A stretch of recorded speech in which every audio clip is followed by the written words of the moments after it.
Bueno, amados, vamos a ir al contenido y vamos a hablar de lo que hoy tenemos para aprender juntos y poder, con el consejo de la palabra de Dios, considerar el consejo de Dios para nosotros hoy. Amado, quiero que entiendas algo. Las decisiones que tomes hoy determinarán el fruto del mañana. Por eso es tan importante que cuando uno está en la edad de la juventud, en tu edad, aprendas a tomar decisiones sabias. He titulado para este mensaje o para esta reflexión, he colocado un título que yo le he llamado: donde fijes tu mirada, determinará tu futuro. Sabes, cuando nosotros analizamos, por ejemplo, una pregunta: ¿quiénes de los que estamos acá les enseñó a manejar? Me imagino que muchos ya manejamos auto, ¿no? O moto quizá, pero se da más en el auto. ¿Quiénes de acá podrían decir que aprendió a manejar auto, carro, como le quieran llamar, porque tu papá o tu abuelo o una persona estimada para ti te enseñó? Y se sentó contigo y te dijo: vamos a aprender a manejar. ¿Quién vivió esa experiencia? ¿Ok? O sea, los demás no saben manejar, ¿verdad? ¿O aprendiste golpeando el auto por todo lado? Mira, la mayoría de nosotros que tuvimos alguna persona que nos enseñó a manejar, ¿cuál fue una de las cosas o una de las lecciones que se nos decía para poder manejar correctamente? Cuando uno aprende a manejar, una de las tendencias que uno tiene es que tú vas manejando y como todavía no tienes el oficio, tienes la costumbre de, cuando vas a meter el freno o la velocidad, miras para abajo. Esa es una tendencia que uno tiene cuando uno va aprendiendo a manejar. Y se sienta uno en el volante o en el asiento, toma el volante y uno empieza a manejar, y el carro, si es estándar, el carro empieza a o no, y empieza a patalear, ¿no? Y te salta. Y la persona que te está enseñando, algunos con mucho amor te dicen: no te preocupes, eso es normal, a todos nos sucede. ¿Fue así tu experiencia? Yo te voy a contar una anécdota personal. Mi esposa, que le intentó su papá enseñar a manejar, ese proceso de enseñanza duró 5 minutos. Porque de un tramo muy corto a un punto, a ella se le apagó el auto y le saltó y se le apagó. Estaba justo cruzado en medio de una calle de 2 vías. Y cuando se le quedó el auto ahí, su papá, en lugar de decirle: oh, hija mía, oh, tesoro de mi corazón, alguien por quien oré y amo tener en mi vida, no te preocupes que nos choquen, no te angusties. No fue así.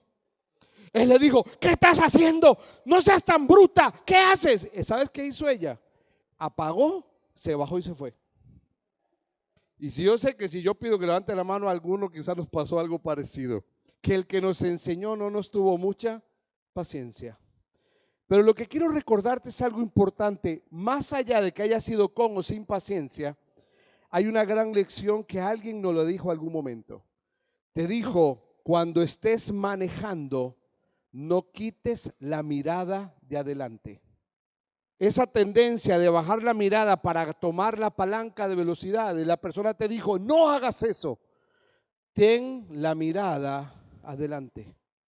Sabes que una de las más grandes lecciones que en la vida cristiana tú y yo tenemos que aprender y tenemos que determinar en la vida es saber dónde fijar mi mirada. Amado joven, yo quiero que entiendas algo importante. ¿Qué significa mirar?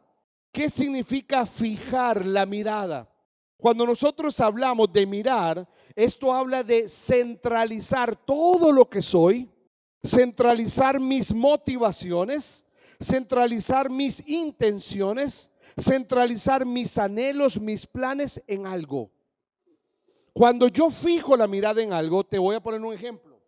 Si yo digo: yo quiero ser doctor, y tú realmente pones la mirada en esa meta y tú dices: quiero ser doctor, y realmente la pones ahí y empiezas a dar pasos en esa dirección, todo lo que hay alrededor tuyo va a ir en dirección de lograr ser un doctor, pagando el precio que eso implique.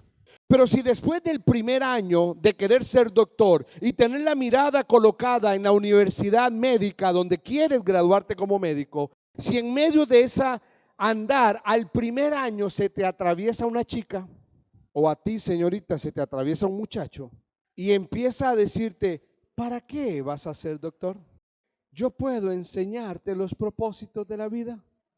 Y tú desvías la mirada de la meta de ser doctor y colocas la mirada en otra dirección, quizá en una pareja, quizá en una relación, y quitas la mirada de allí, la colocas en otra dirección. ¿Sabes qué es lo que puede llegar a suceder? Nunca llegarás a ser doctor. Por más que comenzaste con el anhelo y por más que colocaste la mirada en esa meta, en el camino, amado, siempre hay distracciones. Y cuando nosotros vamos a la palabra de Dios, la palabra de Dios me va a enseñar a mí que donde yo fije mi mirada, donde yo coloque mi objetivo, donde yo coloque la meta, eso va a determinar el futuro de mi vida. Mi amado, yo quiero que en esta tarde tú y yo podamos mirar a la luz de la palabra de Dios algunos ejemplos. Y quiero invitarte que vayas a 2 de Samuel conmigo. Quiero que mires conmigo 3 ejemplos rápidos. Yo sé que son ejemplos que tú conoces, sé que los has escuchado. No he querido buscar personajes que sean muy rebuscados, sino que estén familiarizados con nosotros. En 2 de Samuel, capítulo 11, versículos 2 al 5, vamos a encontrar al gran rey David.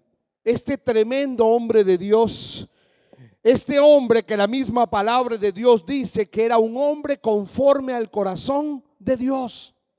David, este tremendo hombre, este rey que Dios había ungido y que Dios había llamado para hacer algo grande. Sabes que David es mencionado 800 veces en el Antiguo Testamento. Y en el Nuevo Testamento es mencionado 60 veces. O sea, es un personaje importante de la Biblia, de la palabra de Dios. Pero mira lo que dice 2 de Samuel capítulo 11. Míralo conmigo a partir del versículo 2. 2 de Samuel 11, versículo 2 dice: aconteció en el año siguiente, en el tiempo que salen los reyes a la guerra, que David envió a Joab y con él a sus siervos y a todo Israel.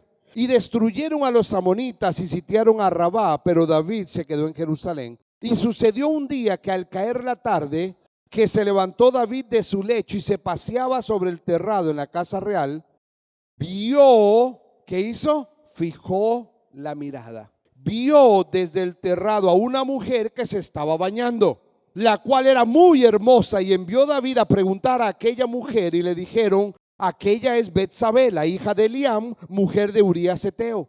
Y envió David a los mensajeros, la tomó, vino a él, durmió con ella, y luego ella se purificó de su inmundicia y se fue a su casa y concibió la mujer, y envió a hacerlo saber a David, diciéndole: estoy encinta. Sabes, mirando la vida de David, hay una realidad, amigos. La realidad es que David puso su mirada en algo. ¿Sabes en qué puso David su mirada?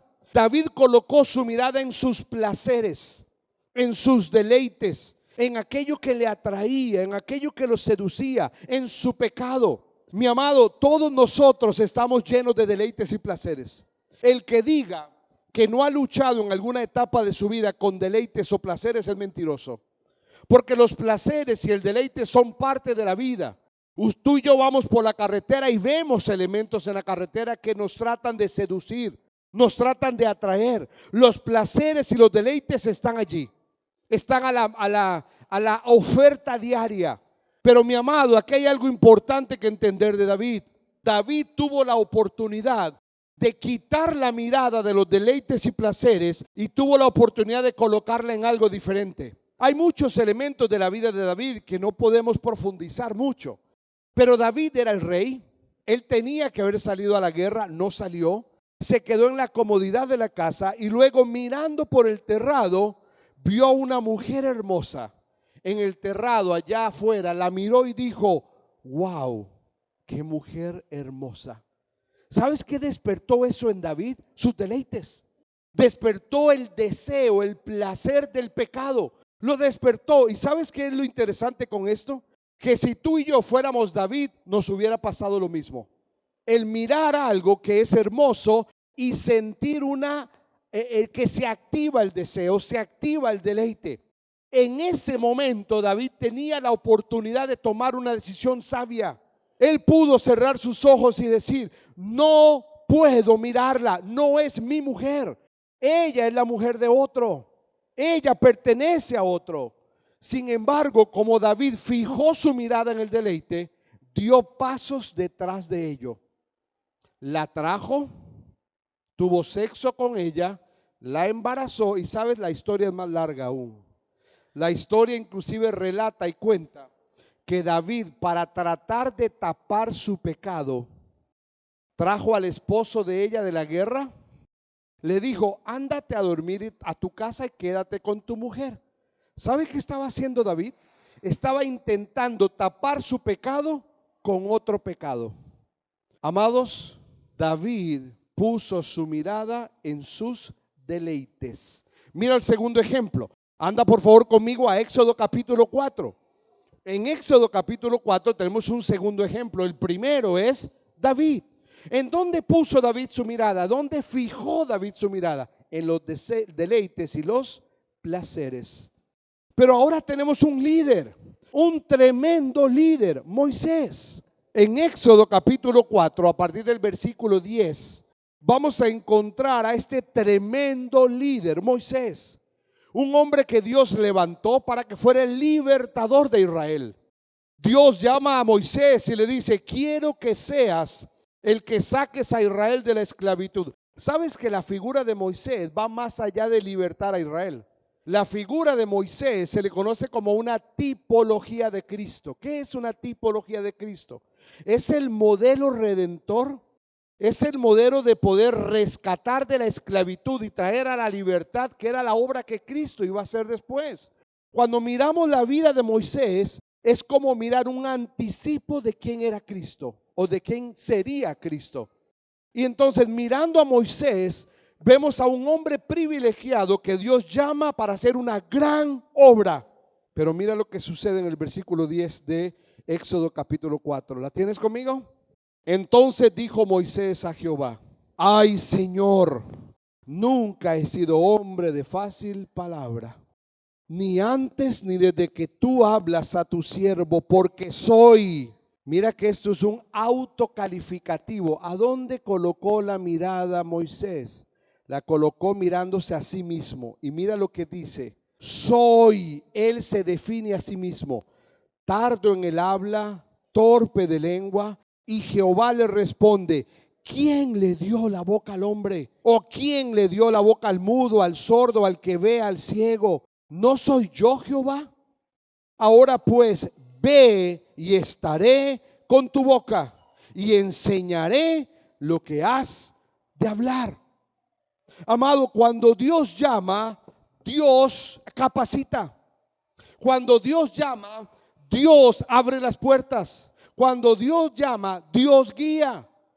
Es muy normal que tú y yo tengamos temor cuando Dios nos llama a hacer un desafío o a tomar un desafío delante de Él. Mi amado, yo quiero ser muy honesto contigo. ¿Sabes? Así como te dije que David colocó su mirada en sus placeres y sus deleites, ¿sabes dónde colocó la mirada Moisés? Moisés la colocó en sus debilidades. Cuando Moisés se mira a sí mismo, dejó de ver a Dios en él y empezó a ver quién era él. Amado, yo quiero que entiendas algo. No hay nada en tu vida que si no dejas a Dios que lo gobierne, será un fracaso. Si Dios no está gobernando tus planes, si Dios no está gobernando tus propósitos, si Dios no está gobernando tu relación de noviazgo, si Dios no está gobernando tu servicio en el club bíblico, si no es Dios quien gobierna lo que tú eres o lo que Dios te llamó a hacer, vas rumbo al fracaso. Tu relación terminará mal, tu matrimonio terminará mal, con tus hijos terminarán mal, tu liderazgo terminará mal. ¿Sabes por qué? Porque la realidad y la honestidad es que cuando tú y yo nos vemos al espejo, somos débiles. Esto que vivió Moisés no es extraño que pase. Cuando yo miré México y miré 34 años de historia, 50 personas en un equipo, una escuela que liderar, una proyección para 130 millones de habitantes, situaciones que tenía que reconstruir, unas finanzas gigantescas. Cuando yo miré eso dije, ¿qué hago yo aquí? ¿Y sabes qué? Ya tengo 7 años y Dios sigue haciendo cosas maravillosas. Porque es que no tiene que ver con el hombre. Tiene que ver con quién es Dios en ti. Y Moisés tenía que entender esto. Si te diste cuenta, Moisés le dice a Dios, Señor, yo no sirvo para nada. ¿Dónde estaba la mirada de Moisés? En sus debilidades. Y la respuesta de Jehová es, sí, si te miras a ti, eres débil. Pero si me miras a mí, ¿quién te dio la boca? ¿Quién hará que tu boca hable? ¿Quién hace que tus pies caminen? ¿Quién hace que tu cabeza piense y tenga entendimiento? ¿Quién es el que te da el oxígeno cada mañana para que respires y te pongas en pie? Es tu Señor el que lo hace, no eres tú. Cuando hagas una actividad en el club bíblico y tengas éxito y sea maravilloso, no le robes la gloria a Dios, porque no eres tú, fue el Señor a través de ti, que es muy diferente. Amado, David puso su mirada en los placeres. Moisés puso la mirada en sus debilidades. Y quiero mostrarte un tercero, Sansón. Jueces capítulo 16, por favor. Jueces capítulo 16, a partir del versículo 15. Y este me llama mucho la atención a mí. Así como David fijó su mirada en los deleites, así como Moisés fijó su mirada en sus debilidades, ¿sabes cómo califico yo a Sansón? ¿Sabes cómo lo califico?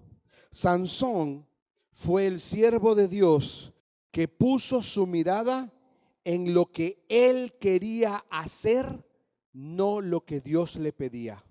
Y mira lo que dice el versículo 15. ¿Lo tienes? Jueces capítulo 16, versículo 15. Dice así. Y ella le dijo, ahí está hablando de esta relación de Sansón con esta mujer que lo estaba seduciendo. Y le dijo, ¿cómo dices? Yo te amo por cuanto tu corazón no está conmigo. Ya me has engañado 3 veces y no me has descubierto aún en qué consiste tu gran fuerza. Y aconteció que presionándola a ella cada día con sus palabras e importunándole, su alma fue reducida a mortal angustia. Le descubrió pues todo su corazón y le dijo, nunca en mi cabeza llegó navaja, porque soy nazareo de Dios desde el vientre de mi madre. Y si yo fuere rapado, mi fuerza se apartará de mí y me debilitaré y seré como todos los hombres. Amado, ¿quién era Sansón? Sansón era un juez. Sansón fue un hombre que Dios se levantó y Dios le dio grandes virtudes y capacidades únicas. Y Sansón tenía en su mano un poder, el poder de juzgar. Él era un juez. Un juez tiene una responsabilidad enorme y es que cada resolución que tome puede destruir a alguien. Es un juez, es el que emite un criterio.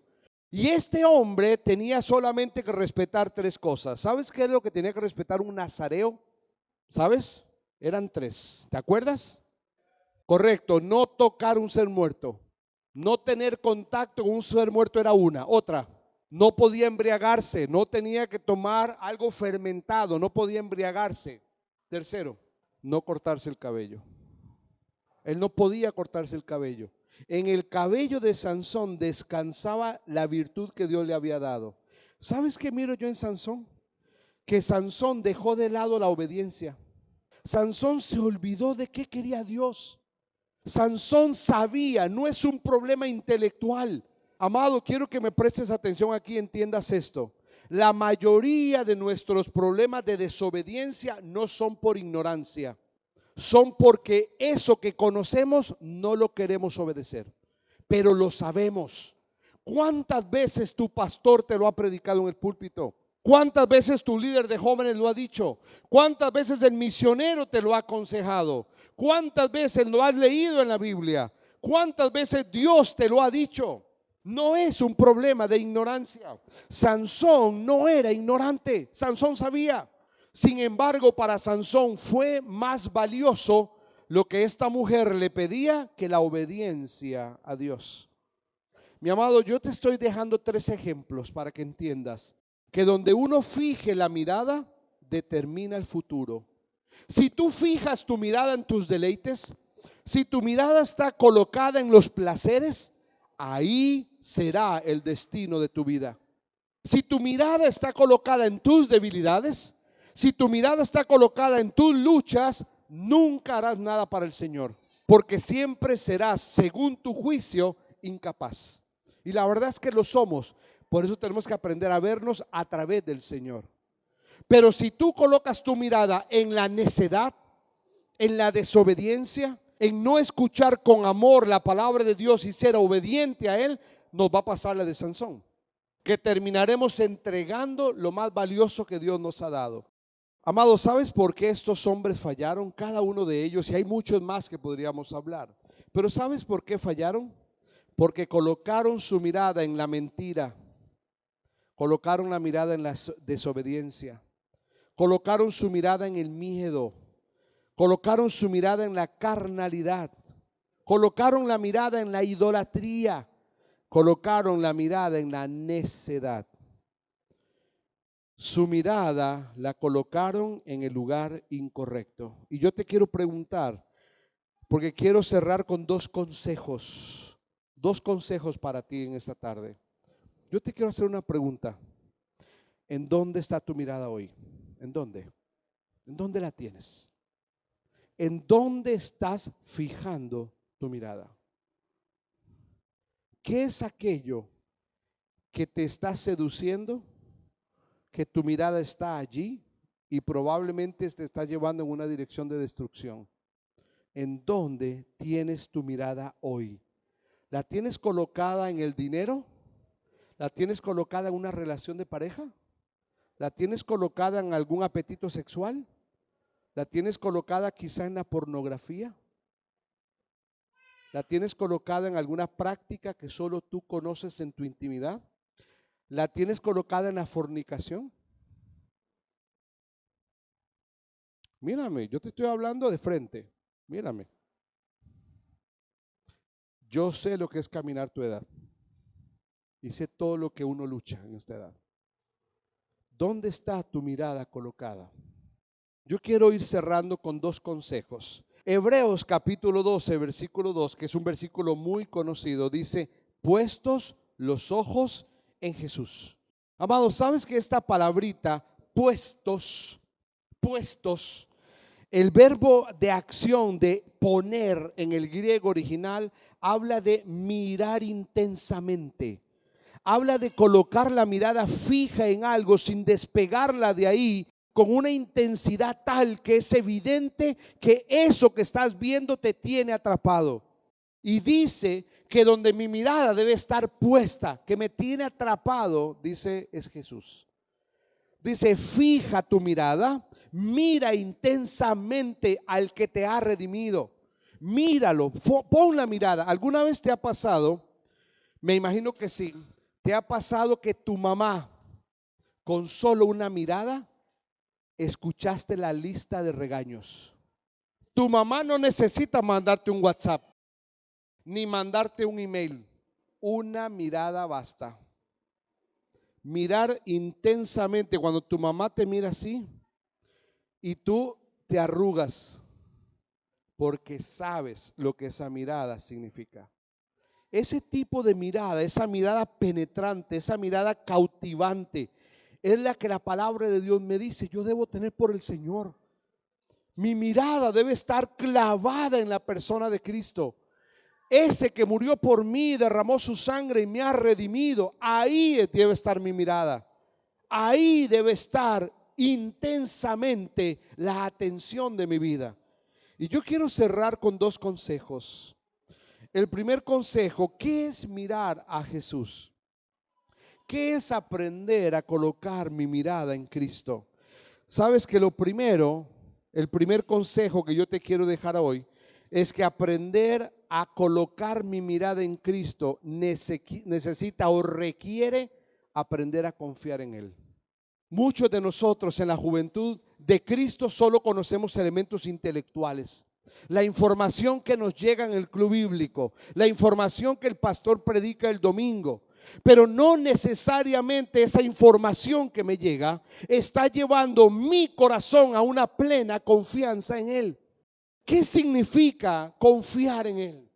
Mi amado, ¿tú crees que si Dios no envió a su Hijo a morir por ti, si Él te ama tanto que envió a su Hijo a morir por ti, ¿tú crees que no haría cualquier otra cosa por ti y por mí? Si ha dado lo mejor que Él tiene. Yo soy padre de 3 y te lo firmo con sangre, y los que somos papás lo entendemos. Te lo firmo con sangre. Daría lo que fuera por ver a mi hijo bien. Y me sería muy difícil pensar en dar a mi hijo por ti. Y te soy bien honesto. Que tú estés yendo para la cárcel y que el convenio para que tú salgas de la cárcel es que yo meta a mi hijo inocente, yo creo que no lo haría. Pero el Señor sí lo hizo. Porque es ese tipo de amor agapao que uno no entiende. Es ese tipo de amor indescriptible que el ser humano no tiene. Y por eso es un amor que sobreabunda en el hombre. ¿Tú crees que si Dios, que te ama tanto, envió a su Hijo por ti, no te va a sacar de ese problema que tienes? ¿No va a restituir la situación de tu hogar? ¿No va a responder a tu clamor si es que quieres vivir para Él? ¿Tú crees que Dios no tiene interés en ti? Claro que sí lo tiene. Y por eso yo tengo que aprender a confiar en el Señor. Tengo que aprender, escúchame bien, tengo que aprender a confiar cuando todo está bien. Pero también tengo que aprender a confiar cuando todo está mal. Tengo que aprender a confiar porque de Él viene mi auxilio. Y tengo que aprender a confiar porque aún, oye bien, aún cuando nadie confíe en mí a mi alrededor, Él confía en mí. Amado, aunque padre y madre te abandonaran, con todo, Jehová te recogerá, con todo. Porque aun cuando las personas que estén a mi alrededor no crean en mí, el Señor cree en mí. Y el Señor, si yo le honro, Él me honrará. Porque dice Él que todo aquel que le glorifica a Él, Él le honrará.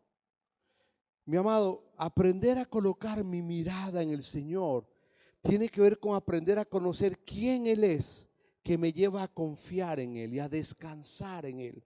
Amado, yo no sé cuál es tu realidad, yo no sé cuál es tu lucha, yo no sé cuál es tu contexto de hogar, pero yo sé que muchas de las malas decisiones que tú estás tomando es porque andas buscando la respuesta donde no es. Y estás arrastrando quizá batallas de luchas de tu hogar, quizá el abandono de un padre, el abandono de una madre, quizá las luchas que estás teniendo de identidad porque hay otros que te oprimen o se burlan de ti. Y tú estás buscando algo y estás probando aquí, probando aquí, probando aquí, y no encuentras realmente la respuesta porque no está ahí la respuesta. Y esa lucha que tú en tu juventud quizá hoy tienes es porque no has aprendido a confiar en el Señor. Mira, si nos dejáramos caer plenamente en sus manos, muchas cosas de nuestra vida cambiarían. Si aprendiéramos a bajar los brazos, de tener muros de contención, de oponernos a Dios y tratar de hacer nuestra voluntad en lugar de buscarle a Él. Si nos dejáramos caer en Él, entendiendo que así como Él mandó a Cristo a morir por mí, Él quiere llenar mi vida con una voluntad agradable y perfecta. Si aprendiéramos tan solo eso, te aseguro que las decisiones de nuestra vida fueran diferentes. Acuérdate, David puso su mirada en los deleites. Cuidado con tener tu mirada en los deleites. Acuérdate, Moisés puso su mirada en sus debilidades. Cuidado con dejar de ver al Señor y mirarte a ti solamente. Y no te olvides que Sansón puso su mirada en su necedad. Él quiso hacer lo que él quería, no lo que Dios le pedía. Entonces te decía que para poder colocar mi mirada en Cristo, yo tengo que aprender a confiar en Él. Pero ¿sabes qué es lo segundo? Aprender a vivir para Él. Y sabes que esto suena como muy general, pero es tan importante. ¿Sabes qué significa aprender a vivir para Él? Vivir para Él tiene que ver con que Él es el motor de mi vida. El Señor debe ser la meta de mi vida. El objetivo final de mi vida es glorificarle a Él, es vivir para Él. ¿Qué es vivir para Él? Cuando yo aprendo a colocar mi mirada en Cristo y aprendo a vivir para Él, tiene que ver con que mi vida ya no es mía. Mi vida tiene otro dueño. Te hago una pregunta. Si hay algo que tú tienes en tu mano, pero no es tuyo, es de alguien más, ¿qué harías? ¿Tú tomarías decisiones libres sobre eso? ¿Verdad que no? Tú tienes en tu mano algo. Voy a decir un balón de fútbol, por ejemplo. Tienes ahí una pelota de fútbol en tu mano y está linda, es bonita, pero tú sabes que esa pelota de fútbol, ese balón de fútbol le pertenece al líder del club bíblico. Pero tú la tienes en la mano. Y viene otro del club bíblico y te dice, oye, está lindísima esa bola. ¿Cómo le dice acá? ¿Bola? ¿Pelota, balón? Oye, está muy buena esa pelota. Vamos a jugar.